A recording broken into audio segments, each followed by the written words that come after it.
Hey, good morning, guys. It's 1 o'clock in the morning right now. I just wanted to do a quick video on my heating situation. It's going good, but if you're going to do this RV life of any kind, definitely need multiple sources of heat. And I'll tell you why. I got my split unit right now. I got it cranked at the max. This is Celsius. It's a foreign one, whatever, but it only goes in Celsius. But I got it cranked at 32 Celsius, which is on here would be, well, be 90. It's like 32, yeah, it'd be almost 90. Okay, I don't know Celsius that well, but according to my Celsius Fahrenheit, it's about, I got up to 90. So it's struggling to keep it at 60. So I got I bought a little heater down here, little camp stove thing down here, and I got two bricks on it to just help boost it, but I'm not running it all night. I ran it at 5, 6 o'clock, maybe 7.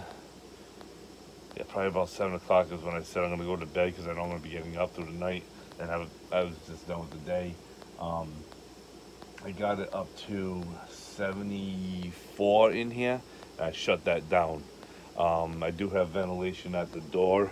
I got a crack at the door that I fight with constantly. It's at the bottom of the door where those socks are. So I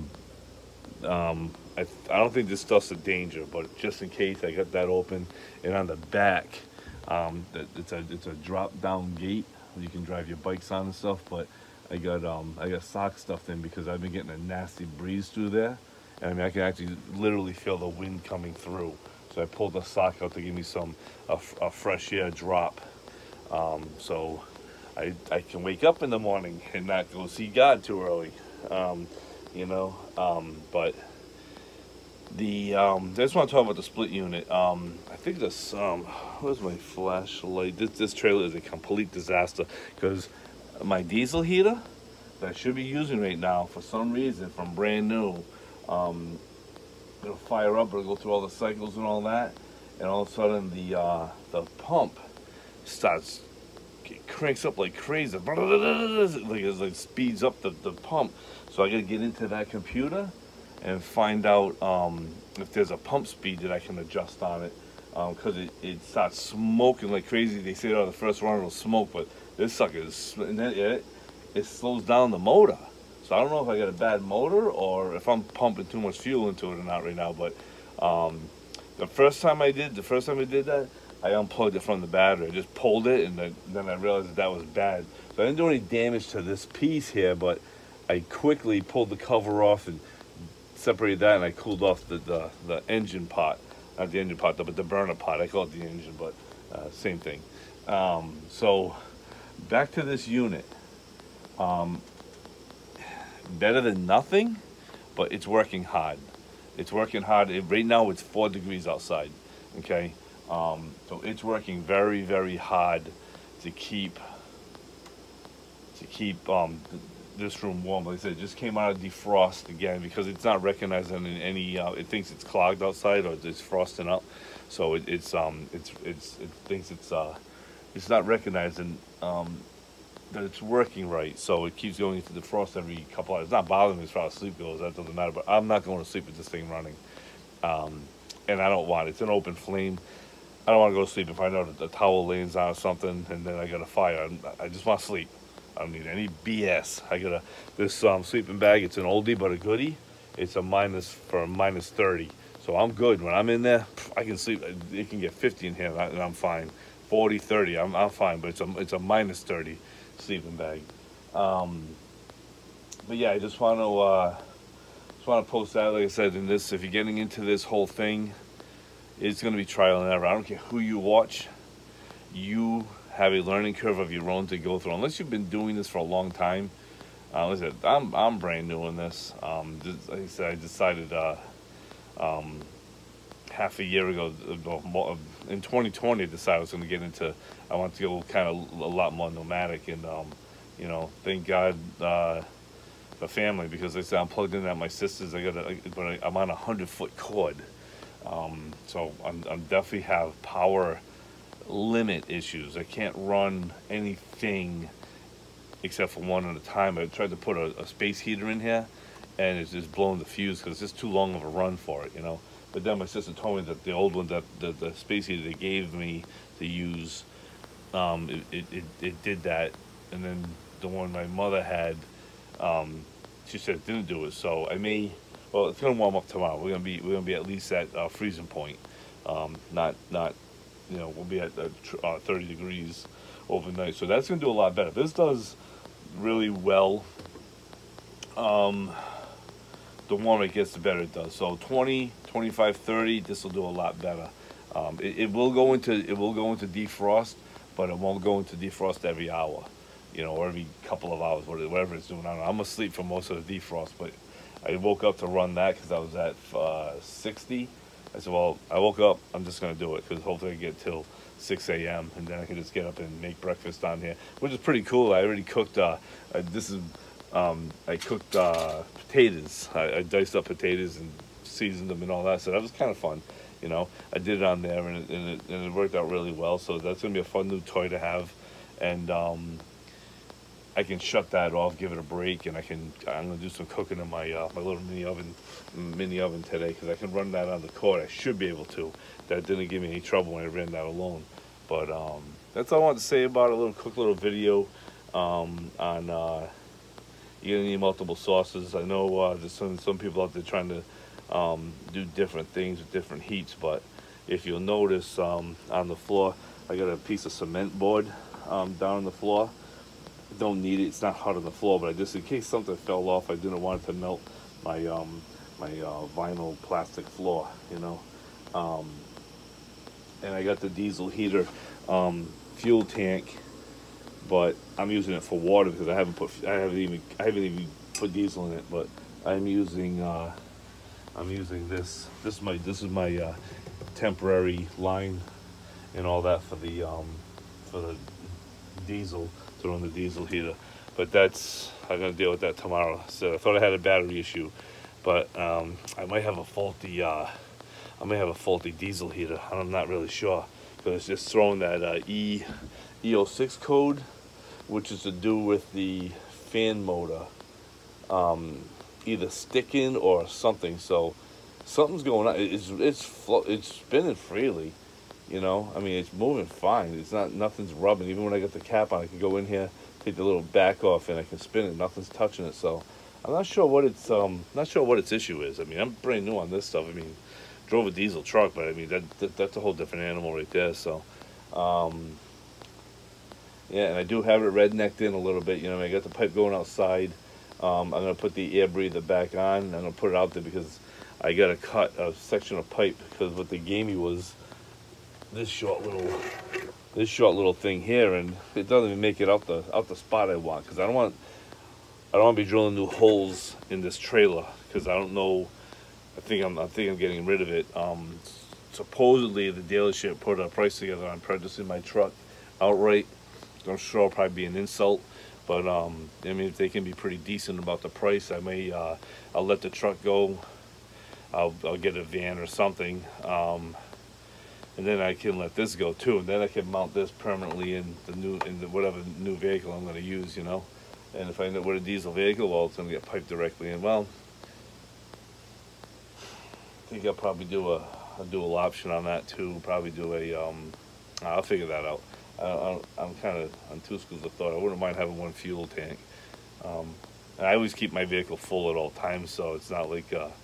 But I mean, if you're ever going somewhere and you run into a midnight situation, I don't know. I'll figure it out when I get to that point. But I don't mind having the dual fuel areas, you know, so it's dedicated to that. You know, it wouldn't be a bad idea. Then I always have fuel on hand in case I run out, so I can at least use it for the vehicle to get to the next stop, you know. But a couple schools of thought on that. But that's it for now. So we're 4 degrees tonight up in Massachusetts. Whatever the date is, 10th, 11th, I don't know. But something like that. I don't really worry about time lately. Just trying to relax. And be patient with myself, and realize that I'm in a whole brand new education of lifestyle, you know, and the funky stock market. It did. Good luck with that, man. I tell you what, I don't have anything. I don't do anything with stocks other than I watch it. I mean, I just watched the movie The Big Short. Man, oh man, freaking what a bunch of douchebags that they're doing to everybody, you know. Well, and again, they're all doing this and they're chasing that paper money. It's not even real money. They're doing this to people on fake money. You know what I mean? Not just fake money. The fiat system. It's not backed up by nothing. It's backed up by what they claim it to be. It's just ridiculous. But anyway, I could ramble on for another 5 days on this. But I just wanted to do a little quick video on the on those mini splits. It's 110 volt. It'll run 110 volt, which is what it's doing, and I can run the 2013 watt generator that has the electronics on it, so it runs more efficient. I can't think of the name of it, but mine happens to be a Harbor Freight one, and it works good. I mean, it'll rev that up, and then I haven't run it in this situation, but to run it regular AC, which it's AC, it's just AC reverse. That's all it does. It just, instead of throwing the heat out, it's throwing the heat in, so it's dumping the AC outside. It just reverses the system. So there's no heating element on this one or nothing like that. So it does good. I mean, it's efficient, but it just runs all day long. It's constantly running. And I don't know that I like that idea, because I know my sister don't like the idea because on her electric bill. But you know, they haven't told me what their uptick was, because the Christmas season they had a lot of lights up, so they said they usually get a bigger price every year. They don't really watch it. But I bet you we could go back in history and look at that. But I think it's a 17 SEER. So I can't find my flashlight. There it is. I think it's a 17 SEER split unit. If I'm not mistaken. Too early for this stuff. 115 volt, whatever, 18 hertz. Where is that? I saw that. 12,000 BTU. Oh, so it's even smaller. It's a 12,000 BTU. Yeah, it's a 12,000 BTU. So it's a small unit, you know. But would a bigger one do better? Well, no heat in the air is no heat in the air. Now, I'm not saying there's no heat in the air. As the temperature goes down, it's having a harder time finding the heat. It's having a hard time pulling. There's less heat in the air, so it's needing more time to pull more heat out of the air.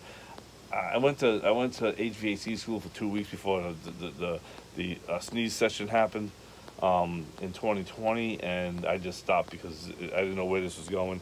I had other problems going on, but they told me that absolute zero, where there's no more heat in the air, is minus 460 or 490, something. It's in the minus 400s, okay, or high 300s. So we'll just leave it in that area. So will this work at zero? It'll work at zero, but it's going to get worse. Well, basically, we're at zero right now, so you kind of see what it's doing at 0 degrees. It's maintaining a 7 by 16 foot wide trailer with a big storage unit underneath, you know. So it's doing, what's that, about 100 square feet or so. It's maintaining at least 40 to 60 degrees, depending on what part of the trailer you're looking at. It's underneath is pretty cold, but it's not freezing. I had a bottle of water under there. I didn't even know it was under there, that had frozen because I shut the whole thing down last week. All my lines got frozen. All my water bottles froze. I got piped in PEX. All the lines froze. I think I blew the 12 volt pump on it, or I just got to figure it out. I haven't had time. My busy, lazy days of winter, I haven't had time. So I don't have any successes that I can say, okay, that's done. I can move on to the next thing. I get these projects open all over the place. I mean, I had to add this project into here, and right now, okay, I got up at 1 o'clock, 12:55, and it was 59 in here. We're already up to 60. We're up to 68. This came on a defrost, so it's blowing, probably blowing 70. Probably blowing 70, 80 degrees out right now. But I mean, it's not blowing out 89. I mean, I couldn't touch the pipe out there. I still pretty sure I can't touch the pipe outside when I grab my hand. It's that hot, so it's pulling some heat, you know, but it's just not transferring very well. You know what I mean? So I mean, it's a good system if you're an RV park, and you know you have the ability to plug and all that. It'll work, but at 4 degrees, you're gonna have to have an alternative heat in here. You're gonna have to have something else because it is not maintaining on its own. So in the course of the night, 2 people breathing in here, all that humidity coming out of there. This thing blows humidity too, but the offset is, well, I mean, that would probably maybe pulling the heat out. I don't know. I'll have to check the pipe out to see if it's pulling any moisture out as it's doing its thing up here, you know, whatever it does, because there's a pipe in the shower room, which is right behind this wall, and there's a drain. I just let it drain on the floor for now. In the summer, I'm gonna put an actual 5-gallon bucket in there. It'll fill that up in I think a couple 3 days. It'll fill that 5-gallon bucket of water up, you know. And you know, if I'm collecting it, my early thought was I can collect the water and use it to you know, rinse something off or wash dishes or whatever. Not drink it, but just, you know, use it to clean up, you know, wash your hands or whatever. Which isn't a bad idea, but it's not a very efficient, to me, not a very efficient thing. As I said, if I had to run that on a generator all day for AC, yeah, it kicked ass keeping it cool. I tell you what, this trailer was cold. I would have to shut that thing down, or you know, put the temperature at a good number, and it kept up. It likes the AC side. It definitely likes the AC side. The thing kicks ass on the AC side, no doubt about that. Never had any trouble with that. Except for getting too cold, which is a good thing in the summer. So as far as that goes, yes, you could take your generator. You could be out, you know, full-blown boondocking, and as long as you're not around people that care, you could totally run that thing on a generator. You know, I mean, I could have a generator out there tonight and running it, but I'm not going to run it. I'm at my sister's house, but it won't do any different than it being plugged in. Maybe it would, maybe it wouldn't, but because that generator will run it'll run overnight. I mean, I was running my tools when I was in construction, flipping houses. I would run table saw. Didn't like it. It would go into overload for a second, and then if I went too fast with the board or whatever, if I was cutting, it would go into overload. But alone, it would run on average. Probably I would go through a tank every 2 days, so pretty efficient on fuel, I tell you that, compared to I got my big 4000 generator that I have, and that bad boy, shit, I think every 6 or 8 hours I was dumping 5 gallons in it. You know what I mean? So that sucker used fuel. But yeah, that's it. I'm gonna cut it short. It's 1 o'clock in the morning. I think God's not even awake right now. He is, but you know, I'm going to roll this. I'm going to wait till this gets up. Yeah, I'm at 68 already. So I'm going to give it 10 more minutes. I'll shut that down. Like I said, I get the thing open for paranoid purposes of, wait, I had a cousin that died. He had a space. We don't know. I forget what kind of space heater he had in a tent. And he didn't have the you know, they were sleeping on they were in the White Mountains. And they went to bed. It was a brand new tent. They had the same heater they would always use, but for whatever reason, the bottom didn't have ventilation in it, just the top. They went to bed. They never woke up. The game, whatever the guy, people running that state park. My uncle called them and said, "Hey, my son's missing, Bob. Can you look for him?" And they said, "Yeah, we found 2 people on the mountain passed away in their tent." So it happens. You got to be mindful of this stuff because it's a serious thing, you know. So that's why I'm gonna stay awake for this. And I want some ventilation in here as far as air movement. You know, because like I said, this thing's eating up the oxygen as it's burning. So I mean, it's either it or me is gonna get fed. You know what I mean? So But that's what I like about this diesel heater, that it takes the air from the outside, brings it in, heats up the flame, and it pushes it back outside, and then just blows the heat over from the room. You know, blows the heat over. So the combustible air and the breathable air are separate. This one, combustible and breathable, is together. This one, if you will, combustible and breathable is separate, because there's nothing combusting except for internal, so there's no issue there. Or I freeze and I wake up tomorrow. I mean, yesterday I did this without that, and it get down to 58, 55. I told my sister 60, but I actually thought I thought it maintained. I was in that blanket. I was fine all night. I was actually pulling it off because I was sweating. I'm like, what the hell? This thing's getting hot in here. And all the time it was at 60, 58. You know. So just be mindful of, think about what you're gonna do when you do it. Even a wood stove, it needs its own fresh air. I learned that the hard way. I did a full-blown Cheech and Chong in here. You could not even see this thing. I mean, you walked in, your eyes were burning out of your head. I couldn't even see my hand this far in front of me. You know what I mean? Like just a foot away, and because I didn't give it its own fresh air, so it just used this trailer to dump the smoke. It doesn't care where it dumps the smoke.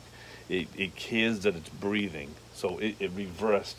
The exhaust pipe became the intake, and then it ramped up, and it was just dumping smoke in here. I'm like, oh my God, this got ridiculous.